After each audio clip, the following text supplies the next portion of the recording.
Hi, I'm Mariola. I'm from Poland. I work at the University of Silesia, but currently I work in Spain. So it's also very hot here. I'm here. I'm here to work on prisoners' moral judgment. Before I start, tell me if you see my whole presentation or you see, if you see everything correctly. I can see everything on your screen. Now I can just see your presentation. Okay, great. Okay, so today I'm going to briefly tell you about my project on the moral self-assessment of women and men in prison. I think it's very good to highlight that I study also women in prison. This is very, not studied sample, especially in moral psychology, but also general in psychology. Okay, so what we already know, we just know that people think that they are moral. This is kind of a normal tendency, okay? If you think you are a moral person, it means that it's okay, you're fine, like all of us. Even if people do something wrong, they usually still think that they are moral people. We have a kind of a phenomenon in psychology like the moral superiority. So we think we are also more moral than other people. We have like a better than average effect and so on and so on. Also, people want to be more moral in the future, as Jesse San found out the last year. So the question I asked myself is, how do people who committed a crime see their morality? It should be obvious, right? They did something wrong, so they are in prison. So I was very curious what they think about themselves. Generally studying prisoners in moral psychology, I found it very fascinating, as this is a really unique sample and rare sample in moral psychology studies. So I asked myself, like, do prisoners perceive themselves as moral or immoral? Maybe they manage somehow the situation, right? And they still feel moral. So I did a study about it, and I'm just going to tell you about the results, but I wanted to tell you that at least 3 studies were done in this area. But the problem is that the study of Sedikes was only among men in prison. It was a very small sample size. And he did not use any psychological scale. He just asked a few questions about how prisoners think they are, for example, honest. So he found out that, yeah, the men in prison says that they are quite honest, good people. But he found out that they were comparing to other men or people outside prison. So it was a little bit different question that I asked by myself. And 2 studies of Bettina, which is my collaborator in this project, she was studying a man convinced of intimate partner violence, and she found out that those men think that they are good people. But the problem was that she studied also only men, and she did not study prisoners. She just was studying men during the psychotherapy process. So in fact, very, for me, obvious question, like, what do people think about themselves after a very serious wrongdoing? I found out that no one studied it before in psychology, like directly. So what I did, I decided to look into the problem more deeply. So first of all, I studied a big sample of prisoners, and I used a 3 psychological scales to measure the moral self-assessment. So I measured the moral self-concept.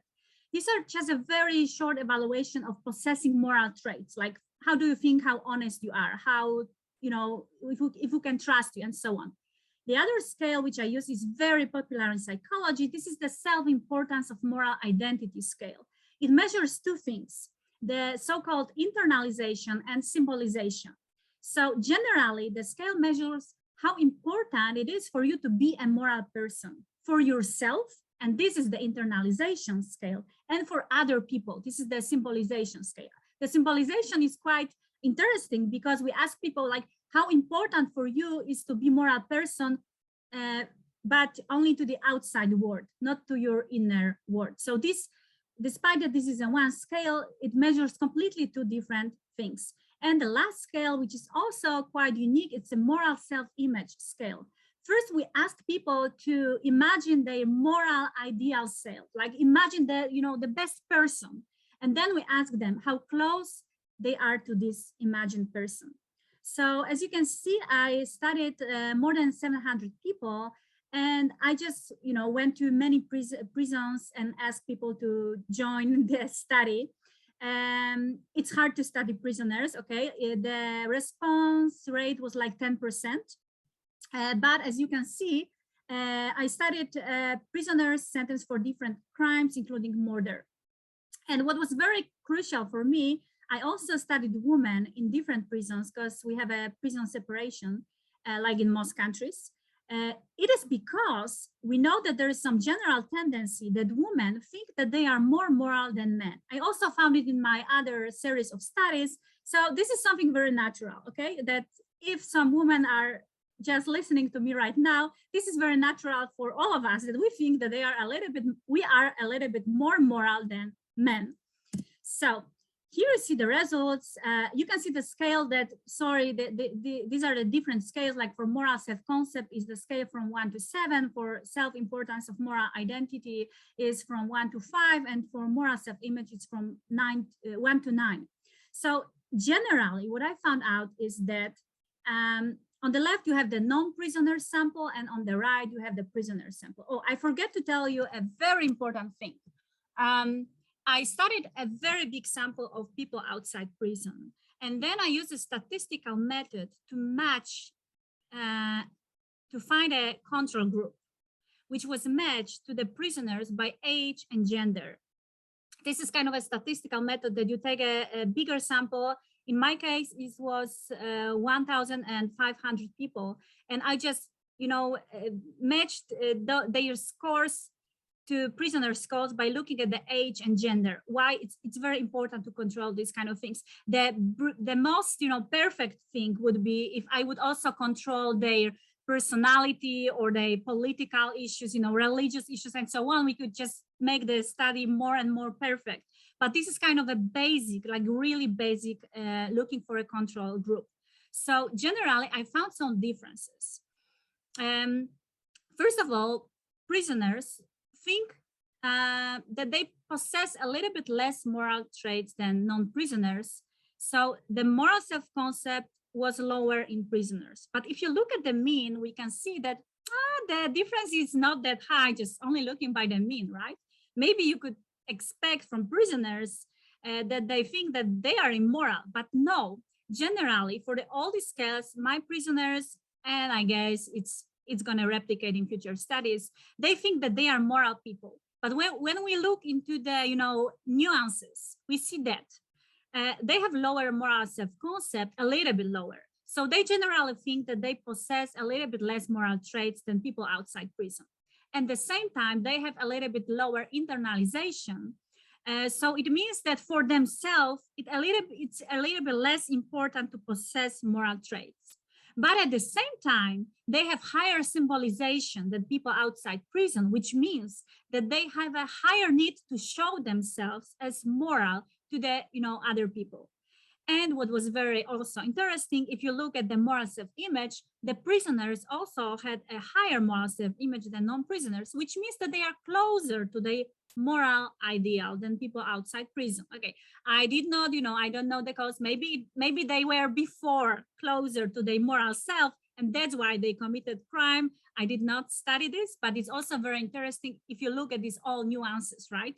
That is more complicated than we thought. But also, we found some gender differences. As expected, women in prison scored higher than men in prison in almost all of the scales. Apart one, men prisoners had higher symbolization than women prisoners, which means that men in prison, they want to show themselves as more moral to the outside world than women in prison. What was very interesting, we did not find any significant differences related to crimes. We also coded the crimes to violent and non-violent.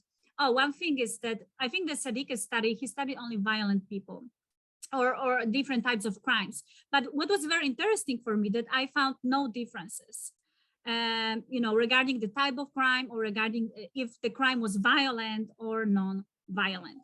So 2 minutes, Mariola. Perfect. I just wanted to leave you with some kind of your reflection, like why does it happen? Why prisoners still think that they are moral people? Maybe in future it would be good to study, to do this like a more longitudinal study, and perfectly found people before going to prison, right? And measure their moral self-assessment, which of course would be very hard to do. But generally, I find very fascinating to study how people who commit something serious wrongdoing, right? Like crime, think about themselves. I can also tell you that I'm here in Spain and study more things like moral foundations and the utilitarian moral judgment. What I found out also is that prisoners have a high level of binding moral foundations and lower level of individualizing moral foundations than people outside prison. Now I'm gathering more new samples, which is, a very long, the study is long, and generally studying prisoners is extremely hard. But I do more studies, and I did not publish anything, so you need to be patient for me, all right?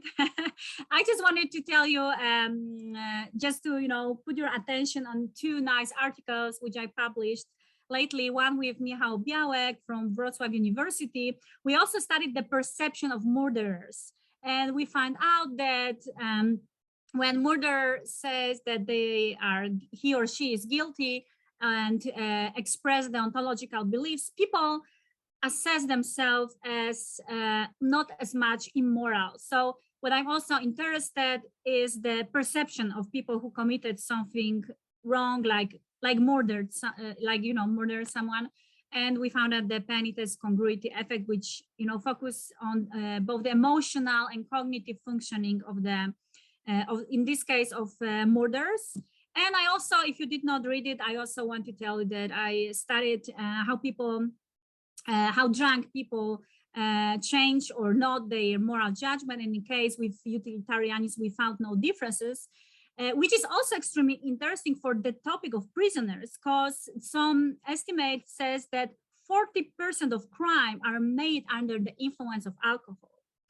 But what's very, very interesting, I found out in my other study that moral foundations change under the influence of alcohol. So people who drank one strong alcoholic drink, they have lower levels of care and purity than people from the placebo condition or the control group. And it was not driven by any stereotypes or